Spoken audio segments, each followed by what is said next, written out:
قدومنا قروب من مروة الله يعني ده شوط راء نطاب تكورنا القروب صفو ها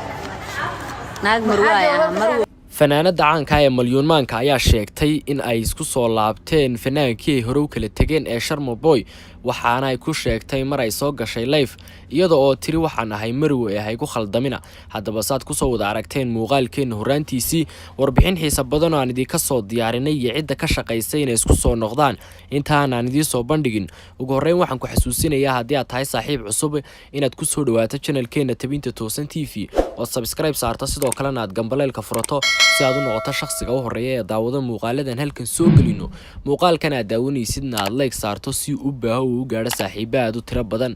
saacadii ugu dambeeyay waxa biraha bulshada qabsaday muuqaalkaasi gaaban ee aad ku soo wada aragteen fiidiyogan horaantiisii kaasi oo laga soo jaray live ay soo gashay xaaskii Sharma Boy ee Malyuunmaanka haddaba waxa ay sheegtay xilli ay live ku jirtay barta TikTok inay isku soo laabteen Sharma Boy isla waqti xaadirkan ay tahay Marwo la qabo oo gabadha haddaba waxaynu wadoogeen muddooyinka ugu dambeeyay in Sharma Boy iyo Malyuunmaanka ay cadho ku kala maqnaayeen isla markaasina uu Sharma Boy iska tagay dalkaasi Mareykanka Malyuunmaankana ku sugnayd magaaladaasi Muqdisho ee caasimadda u ah Soomaaliya Malyuunmaanka ayaa waadheexdii ahayd waxa la sheegay inay isguursanayaan in lagu magacaabo Shaafici Qarandoon oo fanaan ah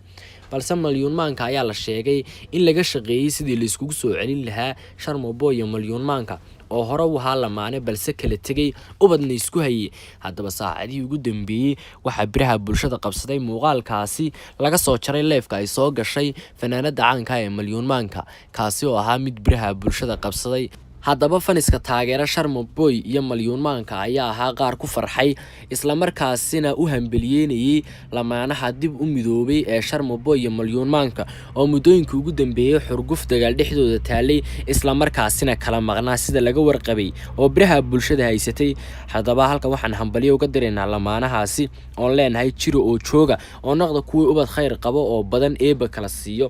si kastaba ha ahaatee faniska taageera ayaa saacadii ugu dambeeyay kommentiyo qurux badan la wadaagayay iyo hambaliyo waxaana la sheegay inay ka shaqeeyeen fanaaniin Soomaaliyeed oo caan ah isla markaasina isla waqti xaadirkan lamaana sidii ay iskugu soo celin lahaayeen fanaanka daada yar ee Sharmaaka Cabdinaasir